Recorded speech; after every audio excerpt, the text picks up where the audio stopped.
My name is Joe Consolmagno. I run our managed services department at IntegraONE. I'm going to take you guys through some of the things that we've seen, some of the things our vendors have brought to our attention about risks that you guys may be running into and how that's starting to attack the SMB market.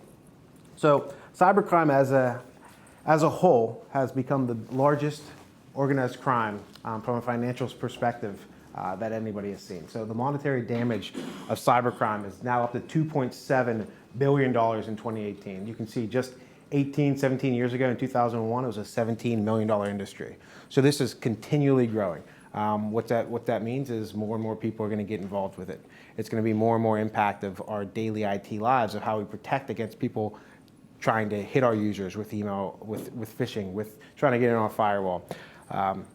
It's going to be a continually growing industry, and I'm going to talk about in a couple slides how that changes our workforce, what products we need to look at, what things we can do there. But the top 5 industries that we're seeing affected from our vendors and ourselves is finance, healthcare, construction, legal, manufacturing. As someone that works with about 120, 130 clients on a day-to-day basis, that's how many managed clients we have. We're continually getting more and more questionnaires from these specific industries. How do we keep these logs? How do we look at these logs? These are the things that are coming up because they're getting those questions from insurance companies or companies that they're working with of who's maintaining the logs, who's looking at logging into your devices. Do you have data going back months and months and months? Not just backup, but who clicked what? What are you doing with employees that leave? Those are the type of questions we're getting. So Office 365, a recent study by Barracuda Networks, who's here, in May of this year, produced research that showed us that 29% of organizations that had Office 365 had at least one account on the dark web. Just recently, we had a user come into our help desk. He was a VP of IT at a company, and he thought something strange was happening on his Office 365 account. One of the guys, Mark, took a look at his account and realized that every email that he was sending was BCCing a random email address. We don't know exactly where it was going, but we identified that by looking into his Outlook and his Office 365 settings. So they were learning about the account. They were seeing who they talked to, how they wrote emails, etc. Fortunately, in this instance, we were able to cut that off, change the password, notify the users, etc. But for one of our vendors who we work with on this, who we've been traveling around with for these type of security roadshows that we've been doing, it wasn't necessarily that good of a story. So the same thing happened. CFO or someone of that nature had his Office 365 account compromised the same way. They were BCCing emails out. Everything that he was sending was being tracked for about 6 months. And they saw that this company was going through an acquisition, or they were going to acquire a company. So what happened is, as they were getting close, people inside the company were being notified that this was happening. So on a Friday, the attack happened. They sent an email to the accounting department from a spoofed email address of the user that we're mentioning and said, put money in an escrow account, please do it immediately, the sale is done. So they did that. Saturday and Sunday go by, the accounting department didn't ask any questions because they expected the sale to happen, and they were just acting as intended. The CFO of the company had no idea that somebody was monitoring his email for 6 months and that this information was getting out to bad people. So Monday afternoon, they finally mentioned it, in a meeting or something of that nature. Oh, we sent the money over, and he had no idea, and they took a hit there. So, what can we do to protect this? So we have a bunch of different products. So some of these vendors are here. Barracuda's here. We have email security, as everybody is pretty familiar with: anti-spam, antivirus, option to encrypt emails, put things in headers, a hashtag HIPAA, hashtag secure. That'll do things like encrypting it. Barracuda Sentinel is a very recent product that's advanced AI detection, so that would have helped in this scenario. That's going to learn how you write emails, how your users write emails. If things start to look strange, it's going to start calling them out. So that's putting AI behind the Office 365 environments. We also can do Office 365 monitoring of Office 365 logs to detect random logins. So why is somebody logging in from California at 2 o'clock? This user is usually in Pennsylvania or whatever the case may be. And the last thing, end user training. We use a product, there's a number of products out there, but one of the ones that we've been using is Web Root Security Awareness Training. So starting to teach your users what to look for and what to not look for when they get an email. Hover over links, make sure it doesn't say linkedin.com. Make sure it's not yahoo5.net or something, redirecting you to somewhere you don't intend to go. Just wanted to highlight 4 things of how we would go about starting to work with you guys on that. Obviously, there's a number of different products out there. The good thing of working with David and I is we're going to put all those together, a la carte, add those things in to better protect you. So here's some other examples of threats that are going on in the industry right now. The problem that we're facing when people get CryptoLocker, ransomware, is the numbers that are being paid out to get your data back continually are on the rise. So I'll show you another example in a couple slides, but this was from July of this year, where a couple townships in Florida had their systems compromised. They were locked out of their data. They spent $500,000 in each instance to get their data back. So as these numbers become publicly available of what people paid, and it's hitting the SMB market, that number is just going to continue to rise. We have another instance here that happened in August where 23 different townships had the same similar problem. A lot of these small to medium businesses are not armed to compete against these attacks as they're coming in from Russia, coming in from China, et cetera. Maybe they have a file and folder backup, a Carbonite or something like that. They're not doing block level backups. They're not getting it off-site. It's continually becoming a problem. So here's another example from 2016 that may open a couple people's eyes. So this was a law firm. This was one of our vendors, gave us a rundown, the information about this, but this was December 2016. This client had gotten attacked by Russia. They came in via an open RDP server. They broke into a fully patched server in about 4 hours. 5 million encrypted files. They only paid a $26,000 ransom, so pretty small amount compared to what I just spoke about. But why this one is interesting is because they did have backups, but their backups were worthless. The attackers were on the network for about 300 days. They knew exactly what was going on. About 90 days before they encrypted all the files, what they did is they went and unchecked all of the boxes for their backups that were the important data. Whatever data was important in the company, they unchecked it. They kept the Windows files being backed up. So what did that look like to the IT staff? Well, backups were working. They hadn't had a failure. They just weren't backing up any data that was important. Well, they had a 90-day retention. So after 90 days, which was December 24th, 23rd, they went in and locked all the data. They encrypted all the servers, and they had no backups. They weren't replicating off-site. So December 24th, 25th, 26th go by. They come in the 27th. They had already been locked down by the time they got to their systems. So their data was gone. We're continually seeing more and more of these attacks happening over long holiday weekends. So our vendors are telling us that we use for recommendations and guidance on this is just tell people to power off their PCs on a Memorial Day weekend, Labor Day weekend, Christmas, whatever the case may be, because they know they're susceptible to it because they're going to have about 72 hours or so to get into all those machines. So what happened? They were down for 2 weeks. They decided to pay the ransom pretty quick, within a day or two. But what was the big problem? It took them about 39 hours to decrypt per terabyte. So what our vendors are telling us is about 20 to 25 hours on average per terabyte to decrypt. Encrypting, fast. It's going to be fast. To decrypt, very slow. Another word of advice is these people want Bitcoin, right? So if you go and establish a Bitcoin account, you can throw $100 into it and you can have it for a rainy day, a bad day like this. Because if you don't, it takes about 5 to 7 days to set up a Bitcoin account. And if you need it fast, if you're trying to get that money over them as quick as possible, you can pay a Bitcoin Shark and pay 10, 15, 20% overhead. But if you just throw $100 in to a Bitcoin account, it's a little bit of money, but you'll have that account ready to go in the event you run into this. So how would we recommend to protect against this? Firewall health. Good firewall rules continually being reviewed. If you're a managed services customer with Integra, you get that reviewed on a quarterly basis. Keeping up to date on the firmware, ensure all your next-gen firewall functionality is enabled. Sometimes firewalls get under spec and people will go in there and routinely uncheck things such as antivirus, intrusion prevention. If you're under spec, spend a little bit of money and get something that's going to be there for your users in the event they start getting pounded with bad email links that they're not clicking. I'll get into some of that in a little bit. Advanced antivirus, advanced monitoring and logging with the ability to roll back actions. Some of the advanced Antivirus do that. A web root can help you guys roll back machines if they get infected. And then backups that are separate from any of the internal systems. So backup systems that run and are managed separately from any of the protected systems. So pushing those devices off the domain, not using the same domain logins to get to your backup systems. Those are things that we set up when we bring on a customer for a managed contract. So SMB challenges with cybersecurity. So historically, what we've always heard is, my data is not at risk. I don't have these problems that these big companies have. Well, yeah, that's just not the case. The more and more it's trending downstream to hit SMBs. So SMB owners aren't believing that it will happen to them. It's just the big guys that get targeted.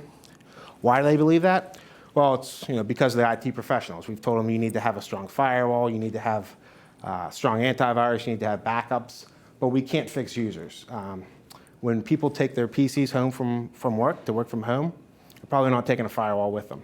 So who knows what they're clicking on and what they're doing. So they don't believe their data is important to hackers. I've run into this a lot. Sitting down with people trying to sign them up for managed services and such, they just don't believe that they're 10 to 15 person that they're part of an attack. But these people, as soon as they get your information, we'll talk about it in a couple slides off the dark web, if they get your credentials, they're going to log into every account that they can think of. Office 365, Salesforce, Firewall, whatever the case may be. And it doesn't matter. They're going to try to grab as many accounts as they can, lock down that data, and then ask you to pay for it back. And then they also believe, problems with SMB is that they believe their IT staff is going to help them, is going to cover them, because they've gone to you. They've gone to you for years and said, hey, can you help me with my PC? And it's always worked. So they keep pushing out, hey, we're not going to put a SIM in place. We're not going to watch these logs. We're not going to upgrade our firewall. Because every time we have a problem, our IT guy or our IT department has helped us. But what happens when they go down? They go down for 10 minutes, so they're calling you, right? Well, the risk here is not 10 minutes, it's days. If somebody gets on your network and encrypts it, deletes data, deletes your backups, you're kind of have to go back to an email you sent 6 months ago, hey, we didn't renew our firewall, we're out of date. We need a budget for that, et cetera. So cybersecurity growth. We're going to continually see a problem filling jobs. I've had guys apply for our help desk that have graduated with a cybersecurity degree. They couldn't write a group policy if their life depended on it. That guy writes it for them. So we're continually seeing people say they have security, they know security, but they're not equipped. They handle what's coming. So information that we're getting from our vendors is the cost of this is just going through the roof. If you have a good security professional, they can continually be attractive for jobs. The vendors that we work with, they have a hard time keeping staff of good security professionals. So the data is real. There's going to be unfilled jobs by 2021 for this industry. So cyber attacks, only for the big guys, right? Well, you're probably not hearing that the local law firm or the local township got hit with CryptoLocker and all their data has been compromised. We've seen it, and it doesn't become public information. You know why? Well, one, it's not newsworthy. Even if it got over to your local news channel, are they really going to cover a small law firm getting infected? And also, it's extremely embarrassing to admit. If somebody was down for a couple of days, are they going to admit to you that somebody from China had access to their data? That's why they didn't work last week. Horrible PR. How many clients would they lose if they admitted that to their clients? And also legal ramifications. They're scared, so they're going to try to call around to different IT companies to try to get their data unencrypted and back up and running as best as they can, and scared of legal ramifications. They could go out of business pretty quickly. This is publicly available information. This is the HIPAA wall of shame. So if you type this HIPAA wall of shame, you'll be able to get this report or this list. So this will tell you who violated HIPAA, how they got into it, type of breach, how they got attacked, what date it happened. This is a screenshot from August, but I was on this website just recently, and there was 2 or 3 more on there. So this is all PA. But what if this was available for all of SMBs? This list would just be continually, you continually scroll through it. So what's one of the most recent trends that we're seeing amongst clients that are coming to us for help. It's a popcorn ransomware. So what does a popcorn ransomware do? So it's using, popcorn ransomware is melding social engineering with technology to spread itself faster than ever. So here's an example of it. I encrypt you. I say, hey, pay me $300, I'll give you your data back. If you don't want to pay me $300, your other option is to email everybody in your Outlook or your Gmail clients or Gmail contacts. If 2 people click it, I'll give you your data back. Over 4 days, this ransomware generated $10 million before it got shut down.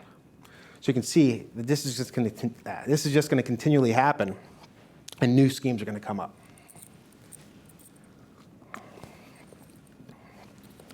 So this is no longer just geek speak, being scared of being attacked and getting your data compromised. The important thing is to get over if you're in a position that you need. The biggest problems we're seeing is people don't have budget for this. We're going to push it out another year. There's some clients we've met with in 2017, 2018. They still haven't signed up for this, and they have hundreds and hundreds of users. They control tons and tons of data. The data owner in the top right is the person that needs to be aware of all the risks that are happening. They're going to be liable if data gets compromised. That's your business owner, that's your county commissioner, your board of directors. We're down at the bottom. We're the information technology group, system network admin, et cetera. If data gets lost, it's going to be the data owner panicking and our hands might be tied. So what do you do about that? Well, you need to look at an information security department. Whether you outsource that Integra or you outsource it to somebody else, they need to be continually looking at the holes in your network. Everybody here probably knows a backdoor in their network, a quick way to get in there. Those need to be called out to the data owner, the business owner, or whoever it is, and say, hey, if I wanted to get into it, here's what I would do. So if you fire me right now, hey, here's how I would get in here, and if I wanted to be malicious, here's how I'd go about it. Those need to be plugged, because if you can figure it out, somebody else is going to spend some time to figure it out. And that gets us into our house. So everybody has a house. Well, maybe not everybody, maybe a townhouse apartment. But the idea is different ways to protect it, right? People want to call out a couple different ways that you'd want to protect your house. Fence. Dog. Doors, windows, locks, alarm, dog, police, call the police when something goes bad, neighborhood watch, neighbor looking at it, insurance in case something gets stolen, doorbell camera, baseball bat, yard signs. So the left-hand side is protection. That's your typical antivirus, that's your firewall, that's your perimeter. That's looking at what could be on the outside. That's your doors, your windows, locks, etc. Well, what happens when something beats your protection? Now you're looking at detection. I want an alarm to go off. I want a motion sensor. This is where, if you have that first layer, that's going to be your antivirus, that's your firewall. This is your SIM. This is looking at all the logs, being able to figure out, is something strange going on? Did somebody log in this network? Did somebody promote a user to an admin? What's going on there? So let's say you have all those logs. You can send off an alarm. Well, who's looking at it? And that's your response. So your response can be a SOC. That's where you want to send all of your logs to, is somebody that knows what they're doing with it. It's very, very common that we'll see people buy products that can do number 1 and number 2. Protection, antivirus, firewall, et cetera, and do detection. Hey, I have a SIM in place, I have Alien Vault, or whatever the case may be, but who's looking at that stuff? You need to have a plan in place in order to look at it, and it's not just very common, it's after month 1. We'll work with a lot of industries, financial industries, that'll put the software in place, but they never look at it. That's something that we can put together for you guys of what happens, what does a response look like. Because the other 2 options here are identify, you know what you want to look for, you know what's going to be bad, and recover. No matter if you have protection, detection, response, you got to get into a plan to recover if you get totally destroyed while your data is encrypted, et cetera. So, and this is actually the NIST security framework. So what does an attack look like? Here you see a corporate environment, maybe 2 offices. You have somebody on the outside that keeps on hitting your firewall. If you had a SIM in place, you'd be able to see all those logs, somebody connecting from a bad known IP address. If they get in, what are they going to do? They're going to attack your mail server. They're going to start making config changes, and they're going to gain access. What are they looking for? They're looking for your data. They're going to create an account, install backdoor, take whatever they want, and be able to come back in the instance that they need to. So how do you protect against this? Data gathering, event log and syslog collection through SIM, security information event manager tools, gathering all those logs, keeping them for 300, 400 days. That's usually the minimum that's there, and that meets a lot of requirements. So that if something strange happened 2 or 3 months ago, you have that. That's not going to be when you back up your file server, et cetera. Data analysis, so analyzing all that data, getting that stuff real time through people that know what to look for, and that's getting that through a security operations center. And then endpoint inspection. So I'm going to pass it over to David for the next couple of slides here. He's going to tell you about one of the options for endpoint inspection. It's a product that we've been offering for a little bit here.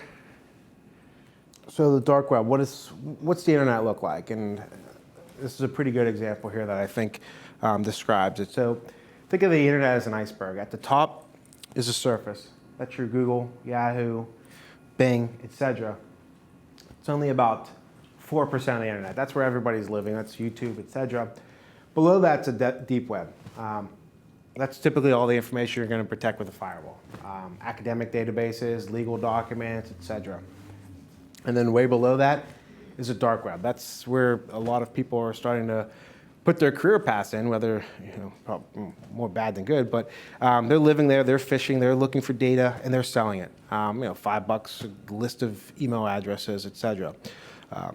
If your information shows up on the dark web, researchers have been able to point out, this was an article from February 19th, 2019, it'll take about 19 minutes to get into a corporate network if your passwords are the same between your personal, whether that be from LinkedIn or whatever the case may be, and trying to get into a corporate environment. So 19 minutes. How can you figure out if your information is on the dark web? Well, one of the things when you sign up for this is you can get a free dark web scan from us. So we'll provide you guys with a dark web scan.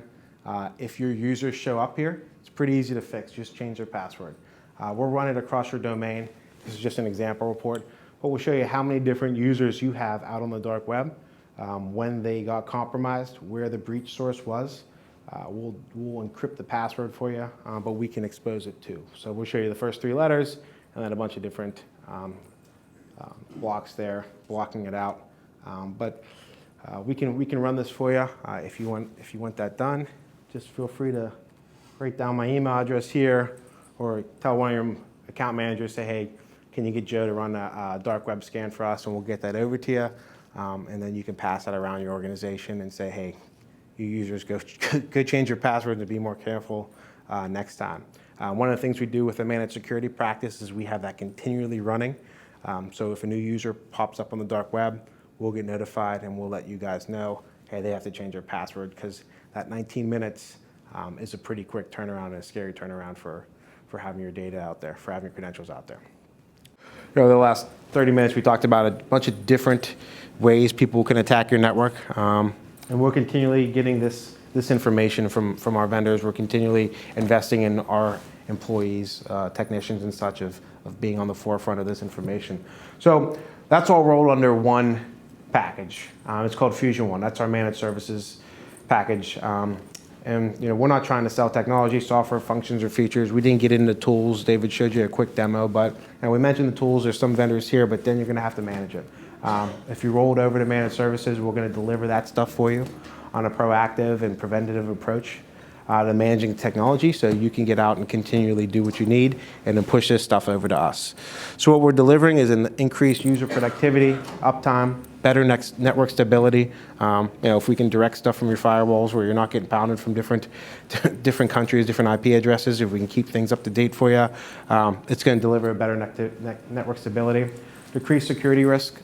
If we start to add in features like this, we start to add in the user training, start to add in the Huntress stuff that David was talking about, it's going to ultimately decrease your security risk and help you sleep better at night, or help your, as I mentioned, the data owner sleep better at night if he knows these holes and risks are out there.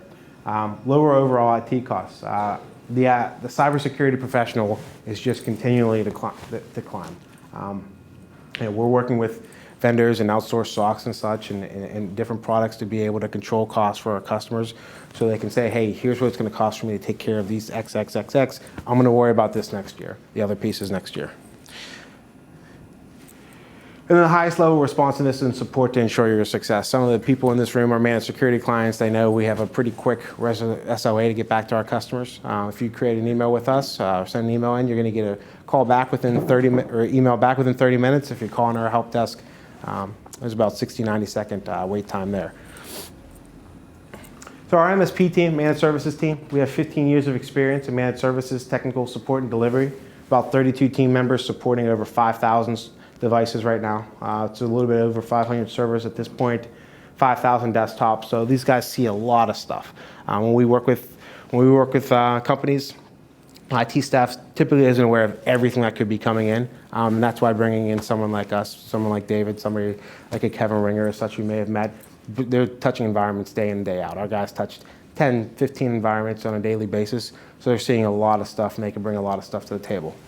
So all of our different packages, we have hassle-free managed services. That's a completely unlimited support approach to managing your day-to-day needs. So you get one cost for unlimited phone calls, unlimited on-site visits, unlimited remote. We also have an essential package, which basically details a proactive standpoint. So we're sitting there, we're looking at all the logs, we're looking at all the antivirus, we're looking at patches. We're doing the thing that's in the background. Whenever you need us, you can call. We'll already have information about your environment, and you'll just receive a bill for the hourly rate that was associated with that call. But the four main things that we can support on this hassle-free and essentials is managed services. That's your typical servers and desktops with the Pennsylvania-based help desk. Managed networking, we've rolled that out over the past 2 years. That's us managing all your firewalls, switches, routers, access points, backing up all of your configs. Device dies, we can copy the configs to it, etc. Managed backup, that's your typical backing up your servers, multiple locations. What's relatively new for us is managed security. So having our staff look at the logs in the environment, putting these types of things out there, having phishing campaigns run quarterly or on a monthly basis for your users, letting you know who clicked what, and reporting that to you, and starting to train those users on how they can better look at what they're getting. So, IntegraONE, we're looking to establish a valuable partnership with our clients, bringing a team of responsive and knowledgeable experts, taking a personalized approach to each partnership with you, with everybody in the room. And then we're dedicated to fully understanding your organization's unique IT environments and requirements. All right, thanks everybody for coming.